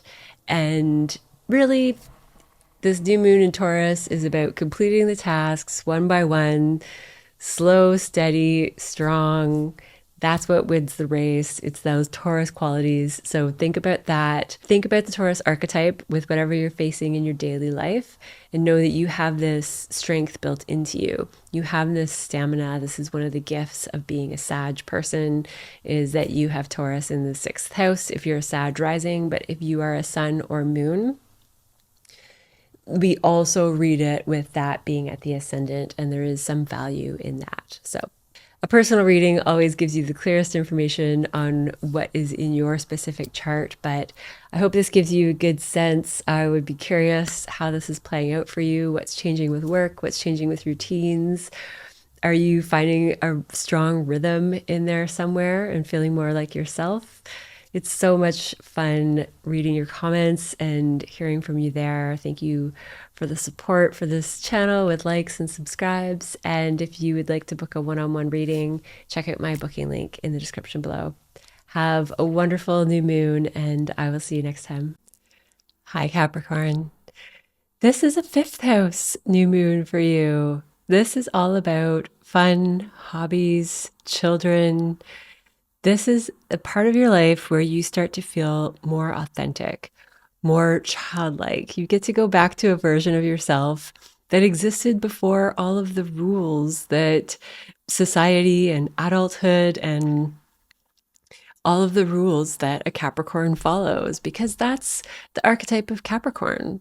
It is discipline and following the necessary structure to get along and get by in society and to get what we want out of life. But sometimes you just need to have a little fun. You need to feel playful again. You need to connect with that part of yourself that feels childlike and free. In some way, there's a value changing. There's a new importance put on fun and leisure and what that means to feel secure in life and still play. There's something about your security that's being reinforced by the joy you have in your life, potentially by your children. You might have different expenses that you're putting towards children if this is about children for some of you. You're reallocating funds that you spend on fun and children, giving different priority to different ways of spending money on those topics. When we're talking about the fifth house, it can be about dating and romance. What are your hobbies too? How do you engage in things that bring out a playful nature? The ruler of this moon is Venus in your sixth house. This might have to do with breaking your routine, adding a little more fun and playtime to your daily routine, making routine, mundane tasks a little more fun, a little more you, a little more authentic. Put a little bit of yourself into everything you do and see if you can connect differently with health, with routines. This could be a time where you're reevaluating what you eat for pleasure, what you eat for your health, because Venus is a planet that represents the food that we take in. And that's Taurus, it's agriculture, but especially when it comes to sweets and things that give our human brains a bit of a high. Venus in the sixth house in general can be a very good touch of intention, grace, pleasure, and beauty in everything that you do. You're prioritizing things that are of high value in your daily routine and letting go of things that are not. Mercury is also conjoined this new moon, and Mercury is the ruler of your ninth house and your sixth house. So we're overlapping more themes of your day-to-day work, your mundane tasks, what you get done every day, and your belief systems. How have the experiences that you've had up until now shaped your beliefs about the world?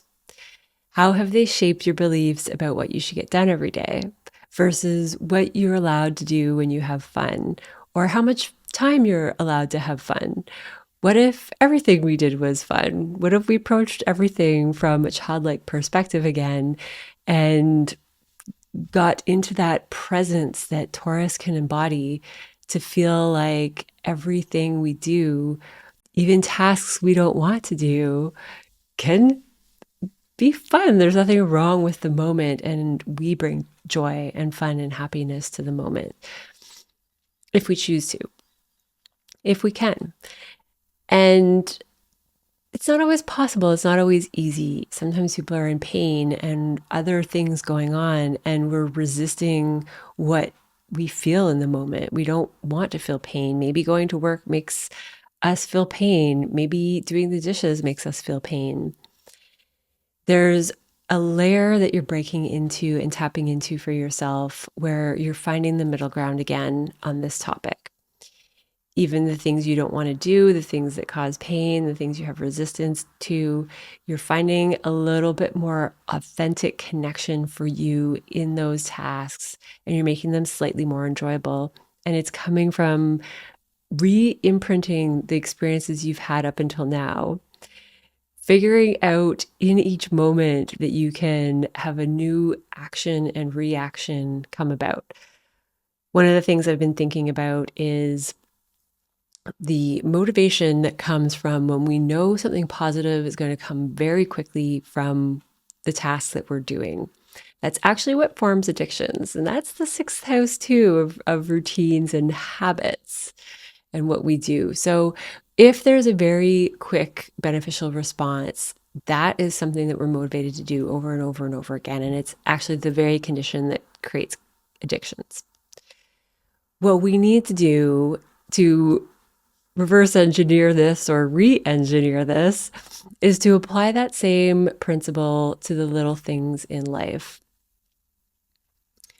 What is it that we can give ourselves immediately for a gratified or to make mundane things a gratifying experience? It doesn't mean necessarily having a cookie or buying yourself something or those things that push our values into overindulgence. It's more about an internal energetic shift. It's more about turning that dial to a small piece of joy, even if it's something you don't want to do, even if it's something that causes pain. It's going to be different for everyone. It is not a switch. This is just a seeding moment where these are the sort of things you're going to be working on in some capacity for the next 6 months. And with all of these readings, there's a new moon every month. There is a new seeding moment in your life for some theme every single month. And the way that we work on them is very quiet sometimes. They're slow, quiet shifts that every time I make one of these videos in 6 months to a year, you're going to feel what has come up play out. The full moons can be a bit more of an ending, but they still have the same 6-month, 1-year cycle. With Chiron and Mars, this is a quick movement. This could be like a switch. Mars comes in and is really quick action. It can actually sever or axe something in your life, an old wound passed down through your family lineage about how you go after what you need and what you want in life. There's a new way of initiating this. There's a new trust in being able to believe that what you put out in the world, or that your needs will get met, or what you put out will come back to you the way you want. This is the type of restructuring that's happening in your 4th house of Aries, which is home and family, the place that you came from, the epigenetics and genetics that were passed down to you, the energetic beliefs, and the ways that you were formed as an individual to have certain innate default built-in reflexes. These are big to break through.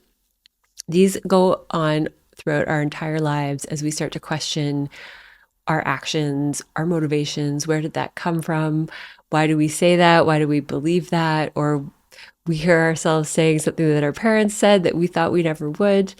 Those are the sort of moments where we start to question and implement changes for what we really want the world to look like, not what we were told our world can look like. And Pluto retrograde, this is bringing more themes of Taurus again, which match this new moon for you. So this is about what you value, what you ingest, what you put into your body, the energy from the food you eat that nourishes your system, the energy that then you have to use. These are material assets, possessions, but it also aligns with how much energy we have access to in our own systems, how we treat our own body of energy, and how much we have to use, how much is dispensable energy and dispensable assets. All of this could speak to a seeding turning point moment where you look at your own value differently.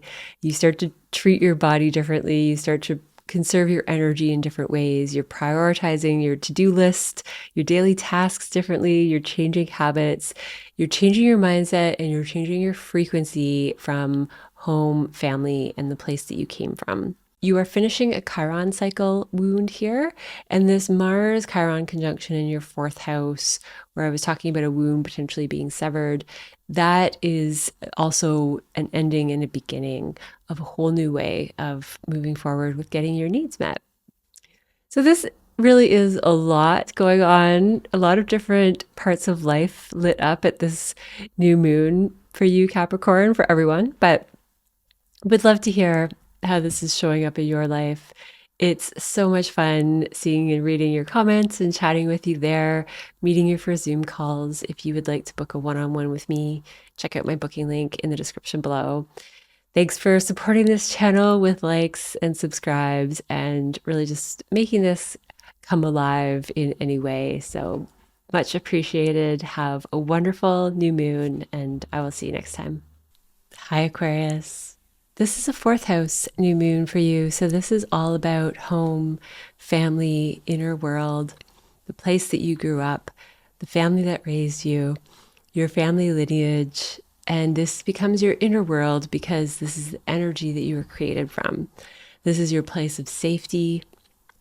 This is how you view safety and security from an emotional perspective. Who are the people that you feel closest to and that you feel safest with? Having Taurus here, there's a level of security that is layered. Taurus is all about physical security, pleasures in life, having a house that you want, that feels secure, being able to pay for a home that you want, to create stability. What is it about your inner world that gives you a sense of stability? Mercury is conjoined this new moon, adding themes of your 5th house and your 8th house. This is how you feel more authentically you, how you connect to play, the childlike version of yourself, and how is the psyche connected to that?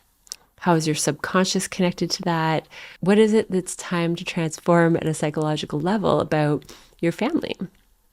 the place that you grew up, maybe to do with raising your own children for those of you who have children. What is it that you want to do differently? What are the values that you want to instill in your children that are the same or different from the way that you were raised? The ruler of this moon, being Venus, is in your 5th house.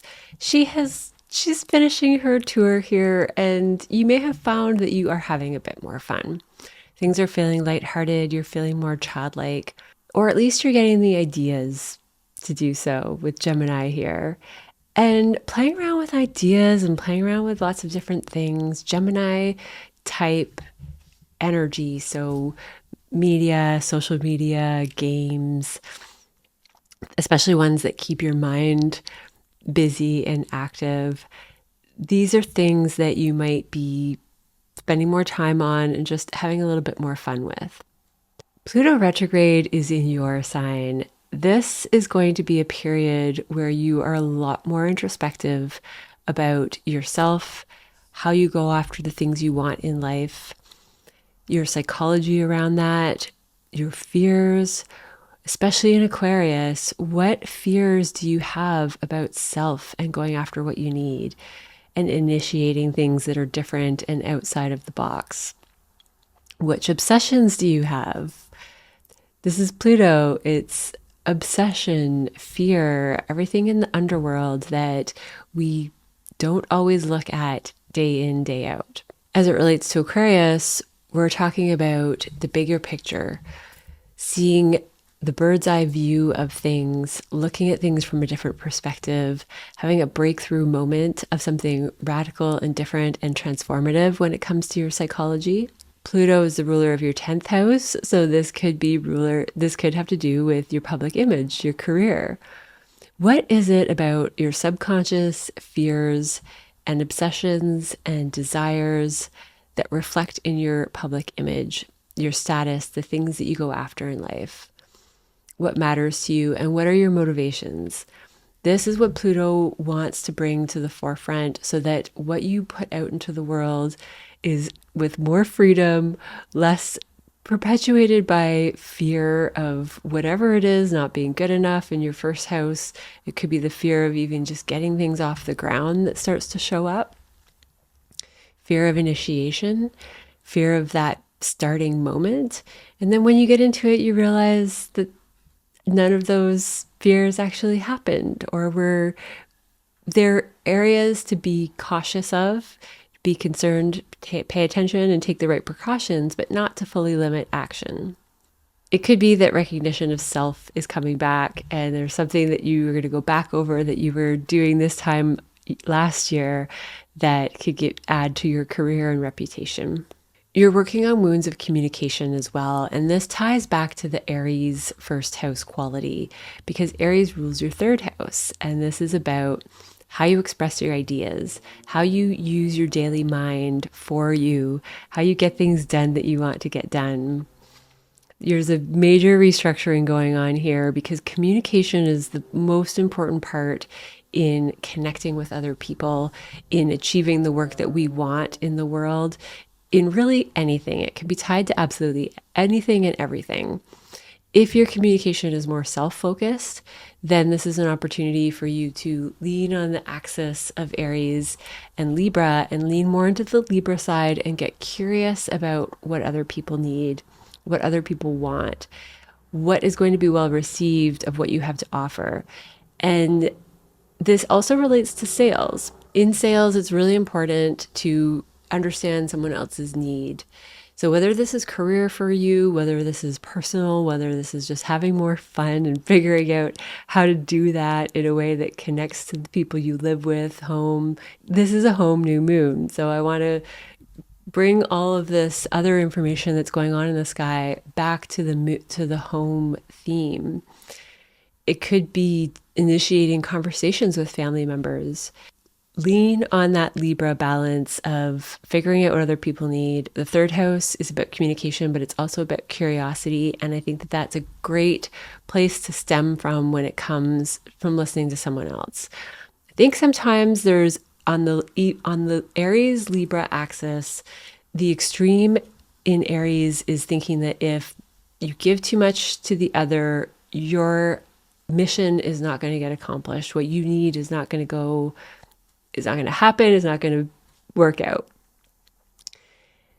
What actually happens is when other people get their needs met, they are much more receptive to whatever it is that you have to offer or say, especially if it means getting their needs met. And then that's how the cooperation and both start working towards the middle. Keep this in mind. This is going to be restructuring your values around communication, because the Taurus new moon is about values, about your self-worth in your inner world.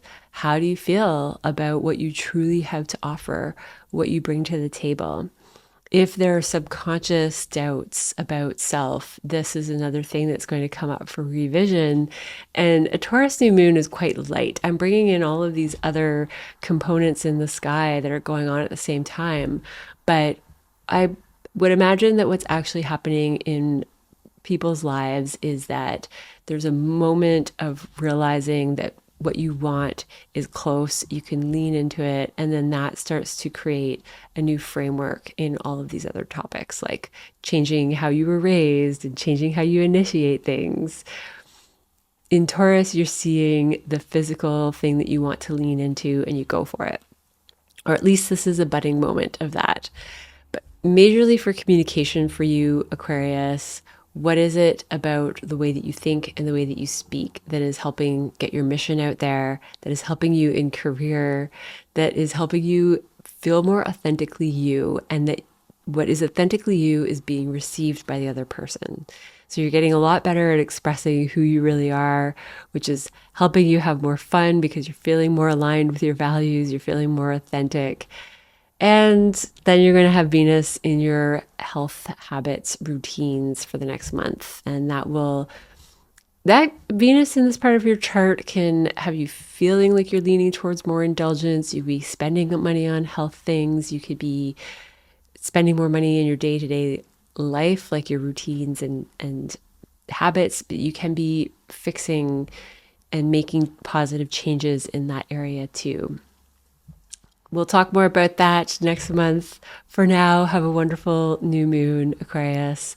Thank you so much for checking out this video, chatting with me in the comments, liking, subscribing, reaching out for Zoom calls. It all makes this so much fun. So thank you. Thank you. If you want to book with me, check out my booking link in the description below. Have a wonderful Taurus new moon, and I will see you next time. Hi, Pisces. This is a third house new moon for you. So a brand new beginning when it comes to communication, your mindset, media, writing, the things that you put out into the world, communication based, and the information that you take in. This is seeking facts. This is getting your knowledge tight. With Taurus being the archetype of this part of your life, you're pretty strong and stable and steady when it comes to the way you operate in this way. Whatever your baseline is, this is a moment where something can initiate a seed, an intention, something wanting to change when it comes to mercurial type things. Mercury is also conjunct this new moon, which means a new cycle for Mercury, and Mercury is the classic archetype for the third house. This communication stuff, mental habits, how you accumulate knowledge. How curious are you? How open-minded are you? Pisces have been doing a lot of work to create boundaries. There's a tone of openness that is innate to the Pisces archetype. It's an energetic openness. It is connected to all things. Mercury is more of the practical, daily mind. How do you put it to use? How do you put your senses and your awarenesses that you feel because you're a feeling sign? How do you put that into concrete words? How do you put that into something that is of value to you? The sign of Gemini, which is the classic condition and archetype of the third house, is naturally at a square to Pisces. These energies are quite different. And because Gemini is the third house, and this is where you have this new moon in Taurus, but we're talking about Gemini archetypes, I want to bring this difference in of the square, because Pisces have an open energy, but often by pure archetype, Pisces are not chit-chatty, they're not superficial knowledge gatherers, they're not busy like Gemini can be, interested in everything, being able to be the chameleon, yes, but in different ways. Pisces are often more of an observing energy. And there's an intention with sharing. You're not just sharing everything you're picking up on, because that's far too much. And as you know, the ability to feel information is like light speed compared to the gravitational physical world stuff like communication that happens in a cognitive way. There's a processing speed that's required there. So a Pisces is going to give what's relevant, what is of high value, especially. Whatever's changing right now is connected to your assets, your second house, your self-worth, the energy that you give, the energy that you put out there. And I'll make this as general as possible. So whatever baseline you're at, you're either going to be sharing more assets, energy, sharing more of yourself, communicating more, or less. You're recalibrating this average of how much you want to pipe in, how much you want to share on social media, what you take in on social media. And I bring in the second house. We do have Saturn and Neptune here. I have longer transit videos on both of those. But today, for this new moon, Chiron and Mars are conjoining here. This is a brand new cycle for your self-worth, your money, your assets, how you manage your possessions, your assets, your money, which is your energy. How much energy do you put out there? How much energy do you take in? And under a Taurus new moon with communication, we're talking about receiving. We're talking about magnetizing that yin energy, letting it come to you. You're not actively going after something. However, the second house, Aries, is that yang energy. It is going out after something. Mars too, when Mars conjoins Chiron, there can be a sting that shows up in life. And whatever happens, remember that this Chiron wound is about moving through any insecurities you have about your self-worth and about trusting that life is going to provide for you, trusting that you can feel secure and that you can create the energetic and physical world that you want to. That's what Taurus is about. Physical comforts, physical security, good food, high quality things, enjoying the best of life, not just getting by. Taurus is going to do whatever it takes to have a very comfortable set up life in whatever values that means to each individual. So apply that to your communication and your actual assets. And where is that balance of what you can go after in life and not spend too much energy, and what you can magnetize and just stay at the same frequency of trust and receiving, and knowing that what you are going after is going to come find you.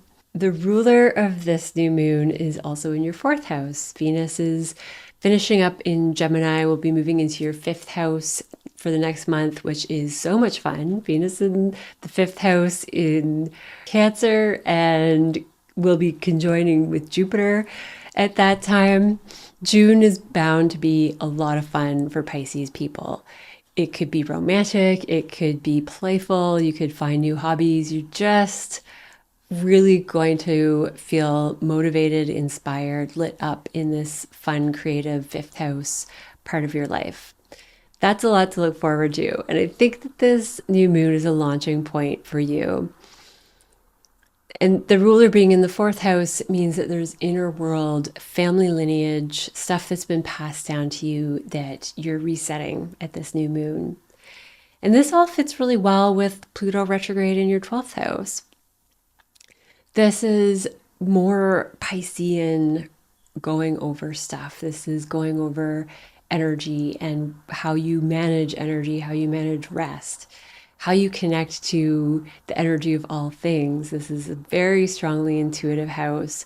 This is a transit, though, with Aquarius here, where you are getting a better objective view of how things work, how the system of energy works, how the background of your life works. So tying this into assets and values and communication and what you've been taught at home or what your home life is like, you are doing your Pisces, sorcerer, magician stuff right now and reworking at an energetic level.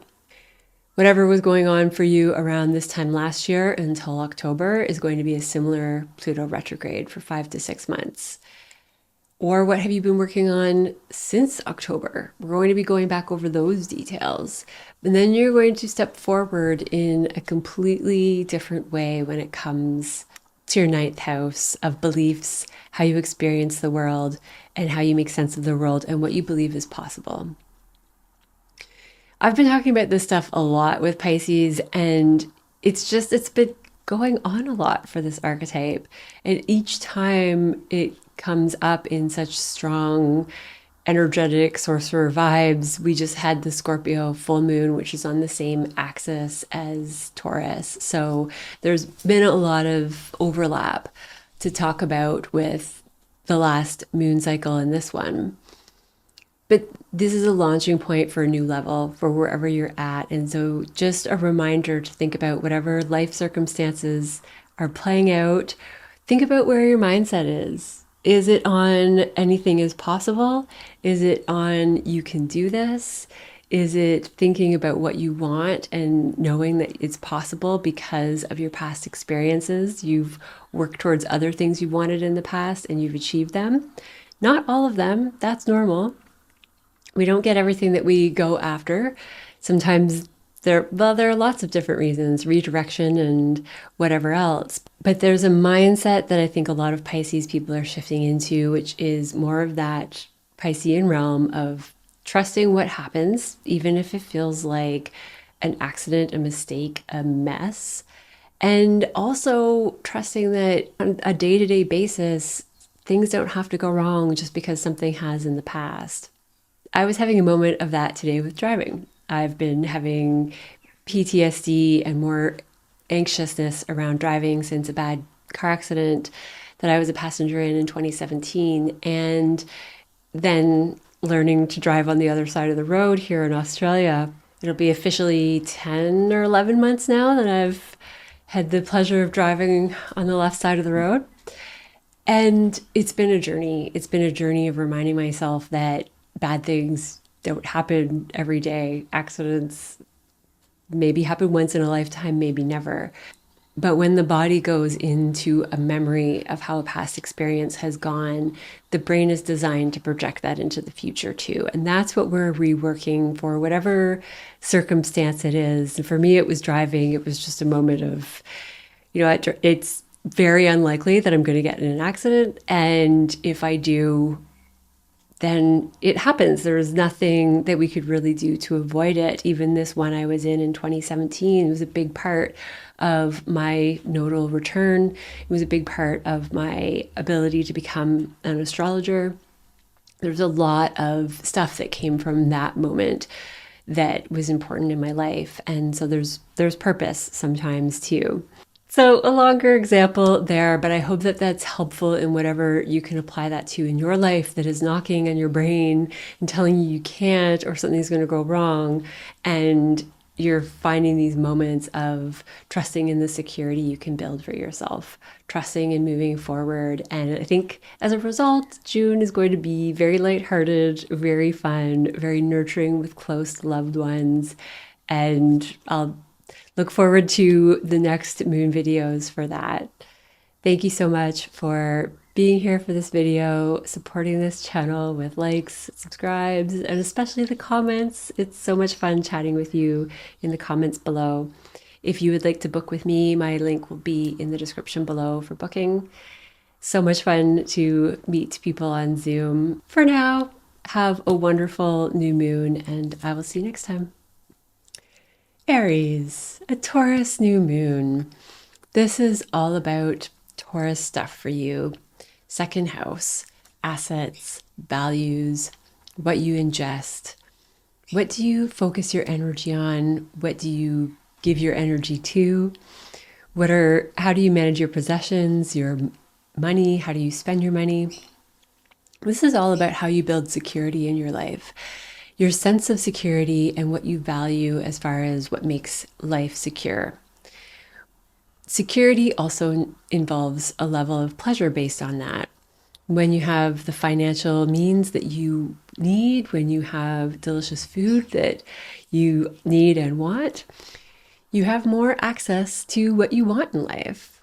Since we just had the Scorpio full moon and we've really been focusing on this axis of Taurus and Scorpio for a while now, I feel like something that's relevant about this axis is that some of our biggest fears and insecurities about death and things ending in the side of Scorpio is about not having what we need to feel secure in the world, not trusting our ability to create assets, money, the things that we need, or being afraid that we'll lose what we have. It doesn't seem like actual financial status adds to a person's ability to feel secure necessarily. And the security doesn't have to be directly connected to finances. There's a sense of self-worth in this second house that adds to security in self. That can end up having a social element. But with Taurus, it is more of these earthly, practical, physical, tangible things. And no matter where we are on the wealth spectrum, there can be insecurities of what we set our goals out to be, what we think we need, what we actually have, what we could lose, what we have to work so hard to maintain. When we get used to a certain level of comfort, it's harder to go back. We need to either maintain where we're at with what we're used to having in life, or we need to continue to increase. Even staying where we are at maybe doesn't feel good. Maybe we want to continue to increase for the sense of stability, the sense of having more, the sense of being able to stop working and not worry about where money's going to come from. For a lot of people, there is career instability showing up. AI has rapidly changed the workforce. The amount of people since 2020 working from home, doing more entrepreneurial work, working for self. This is also in Taurus. There are other archetypes that talk about entrepreneurial life, like Capricorn. But Taurus is about taking control of our own security. And there's a level of that when we work for ourselves. There's a level of fear in the opposing axis Scorpio when that power, which is also Pluto and Scorpio, is in the hands of another person, is in the hands of a company, a corporation, is in the hands of being able to get contracts, which some people do for work and income. And if contracts run dry, I know there are many industries that are changing because AI can do a lot of what other people did for a living. So we're needing to pivot. This is one of those new moons. This is an opportunity. There are beautiful angles in the sky connected with Pluto. So transforming fears as you go through Pluto retrograde in your 11th house and you revisit any power struggles, any fear issues, any obsessions, control issues, matters of control. They don't have to be issues with groups, communities, networks, your audience, your clients, people at large that you deal with in life, people that generally support you. But when we're talking about a Taurus new moon, we're talking about what we do in those networks and communities to feel secure. And sometimes those things are not coming from a place of feeling secure and having what we need. They're coming from a place of needing to control a situation, to control clients, communities, networks, acquaintances, in order to have that sense of security. It's subtle too. It doesn't always look like evil arcs and manifestations of control. It's sometimes just smooth manipulation that we all do to get what we want and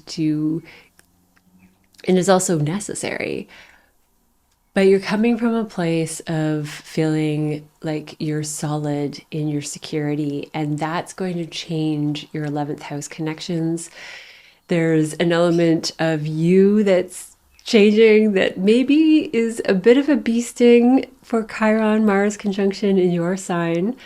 Mars is your ruler and in its domicile, so it's in good conditions. It's more likely that it's going to sever an old wound around going after what you need.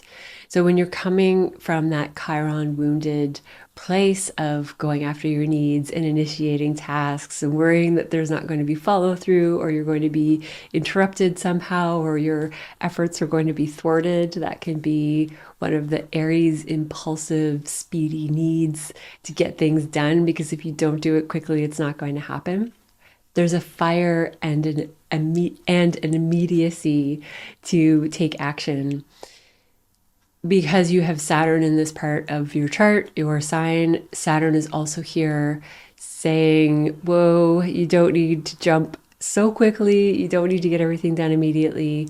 You can plan, you can be methodical, you can come from a place of strong foundation, which is what Saturn does. You can come from a place of security, which is this new moon in Taurus. Mercury is also conjoined this new moon, so you have the gift of gab when it comes to expressing what matters to you, expressing your values, expressing your own self-worth.